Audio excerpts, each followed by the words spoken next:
Baik, bismillahirrahmanirrahim. Assalamualaikum warahmatullahi wabarakatuh. Perkenalkan, nama saya Muhammad Giri Ismail dari kelas PTI 3B. Di sini saya akan menjelaskan sedikit materi tentang ubiquitous computing dan juga augmented reality. Langsung saja pada pembahasan yang pertama, yaitu ubiquitous computing. Ubiquitous computing adalah istilah yang masih jarang diketahui oleh masyarakat. Walaupun istilah tersebut sudah lama, yaitu pada tahun 1988, Mark Weiser, seorang peneliti senior pada Cerro Palo Alto Research Center atau PARC, telah memproklamirkan istilah tersebut, sehingga beliau disebut sebagai Bapak Ubiquitous Computing. Lalu apa ubiquitous computing itu? Ubiquitous secara harafiah berarti ada di mana-mana, dan computing bermakna komputasi yang dikaitkan dengan komputer. Sehingga secara sederhana diperoleh istilah yaitu komputasi di mana-mana. Lalu bisa diartikan juga sebagai ubiquitous computing adalah metode untuk meningkatkan penggunaan komputer dengan membuat banyak komputer tersedia di seluruh lingkungan fisik, tetapi membuat mereka secara efektif terlihat oleh pengguna.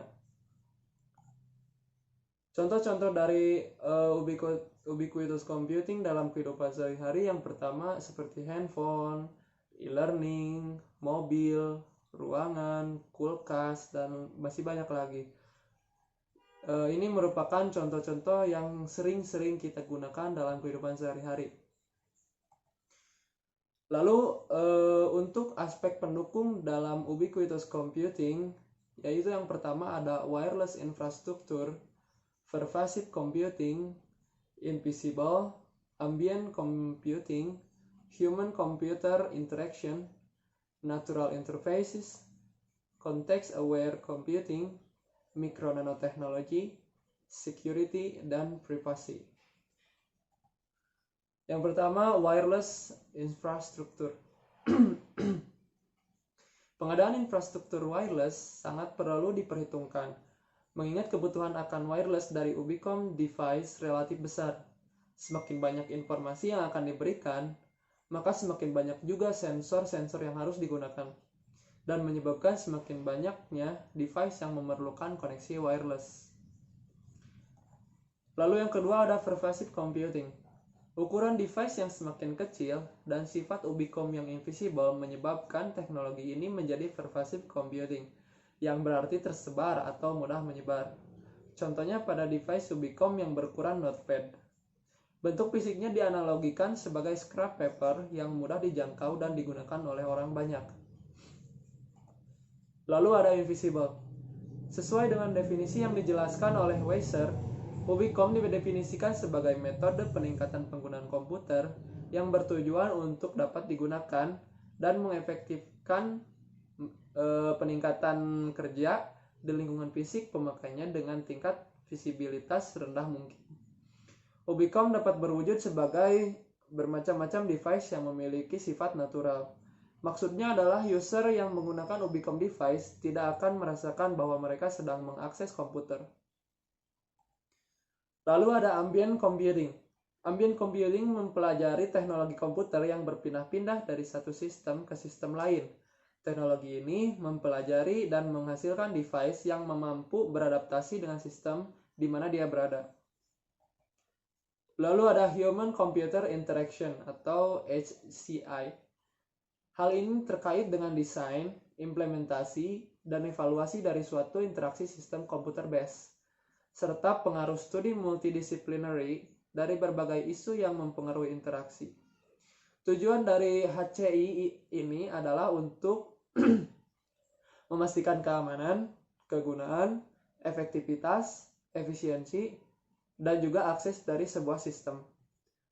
Isu yang berkembang sehubungan dengan Ubicom yaitu bagaimana caranya untuk berinteraksi secara efektif dengan informasi dan juga device yang beraneka ragam di tempat yang bervariasi.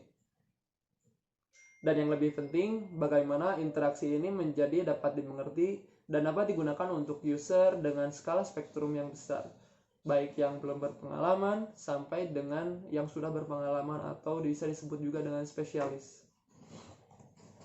Lalu ada natural interfaces. Adalah metode pengambilan data yang dilakukan dengan menggunakan aspek-aspek alami seperti voice dan writing recognition.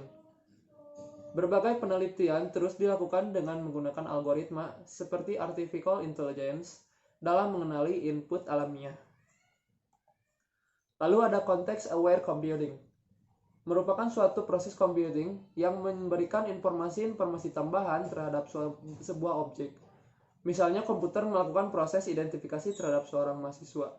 Maka komputer akan memandang orang tersebut sebagai objek dan mengidentifikasinya dengan berbagai atribut yang sudah di-setup sehingga dapat memberikan informasi-informasi tambahan seperti name, tinggi badan, berat badan, dan lain sebagainya.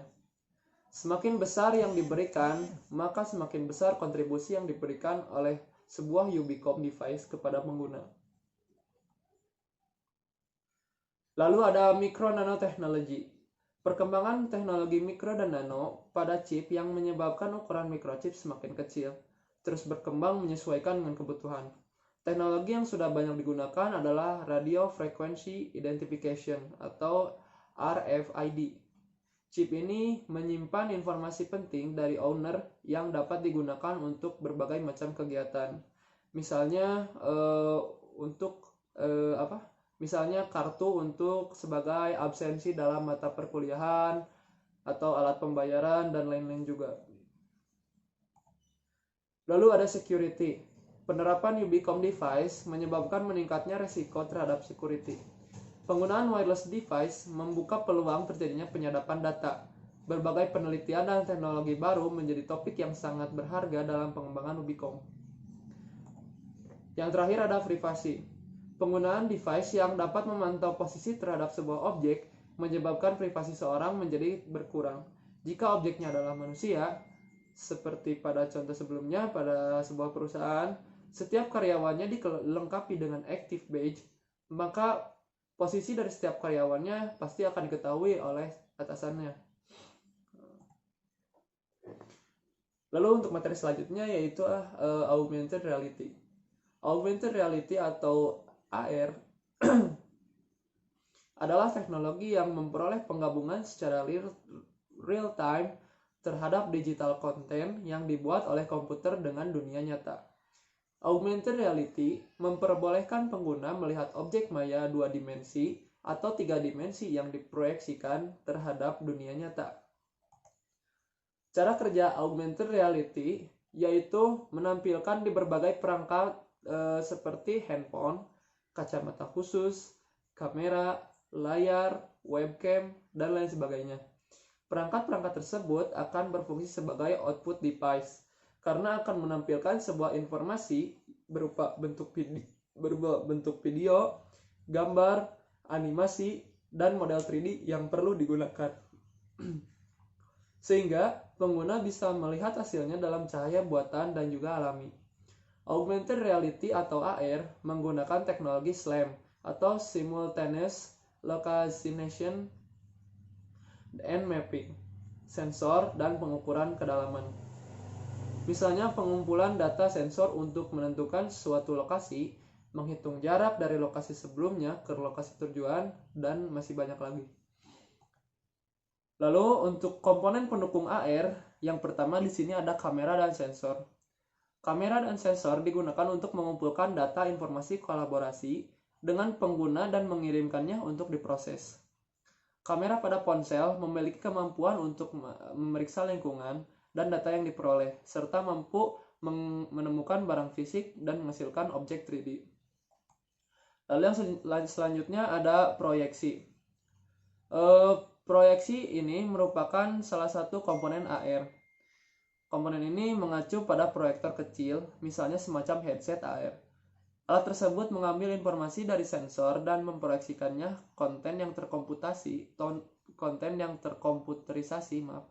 ke permukaan untuk dilihat. Namun pada kenyataannya, pemanfaatan komponen ini belum sepenuhnya dirancang untuk digunakan dalam alat augmented reality. Lalu yang selanjutnya ada refleksi.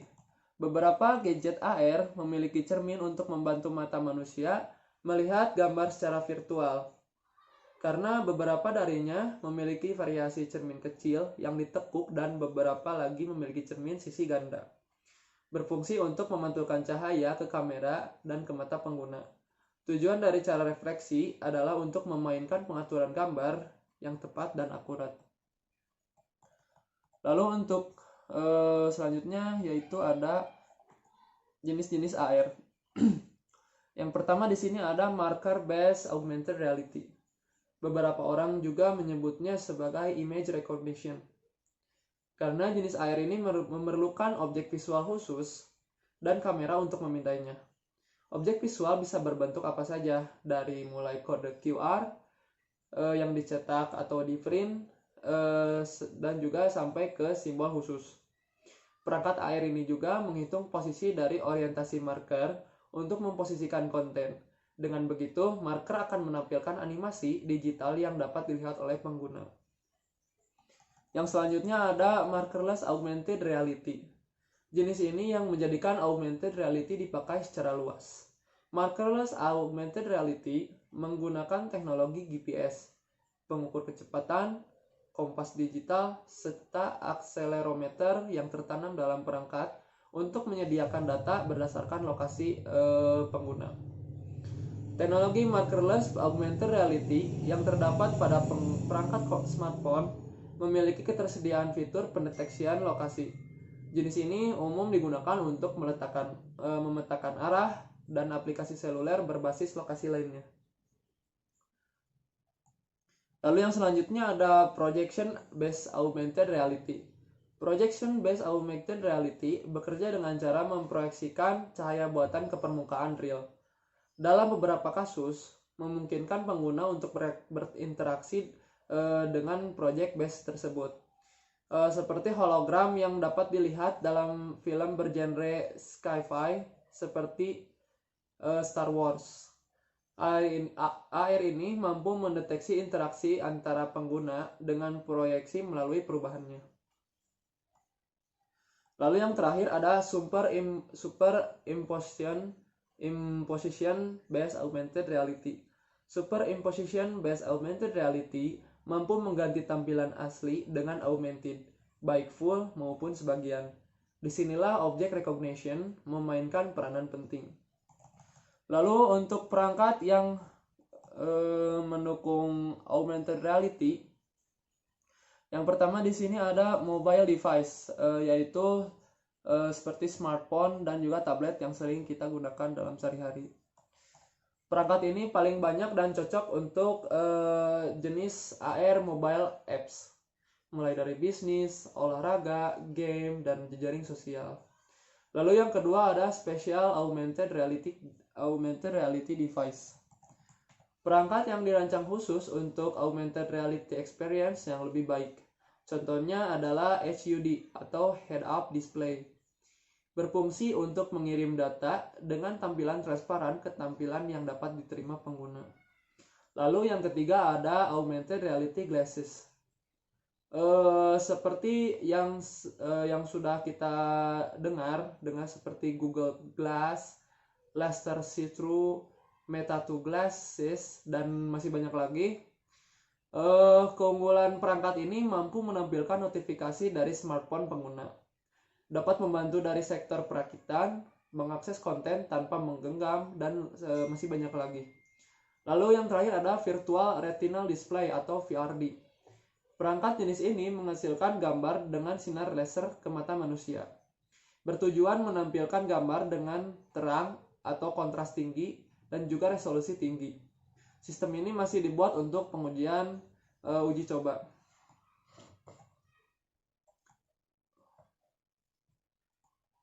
Lalu ada contoh-contoh AR seperti dalam kehidupan sehari-hari itu ada game.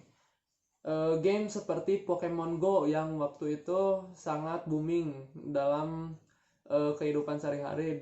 Jadi dalam game Pokemon itu terdapat sensor kamera untuk mendeteksi di mana si telur Pokemon tersebut berada, dan juga terdapat sistem GPS yang bisa melacak di mana keberadaan telur tersebut.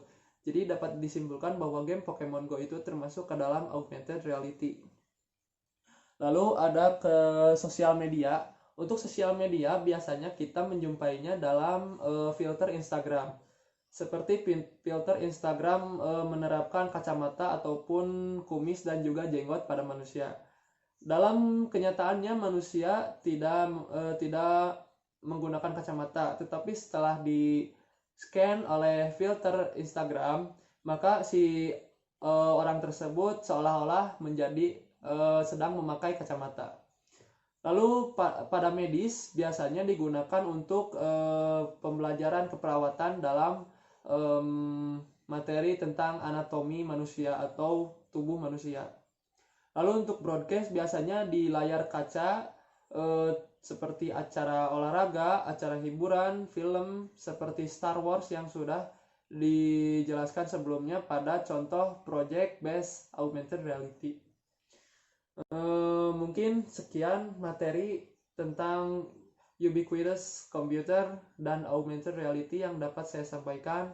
Kurang lebihnya mohon maaf karena saya juga masih dalam proses pembelajaran. Terima kasih atas perhatiannya. Wassalamualaikum warahmatullahi wabarakatuh.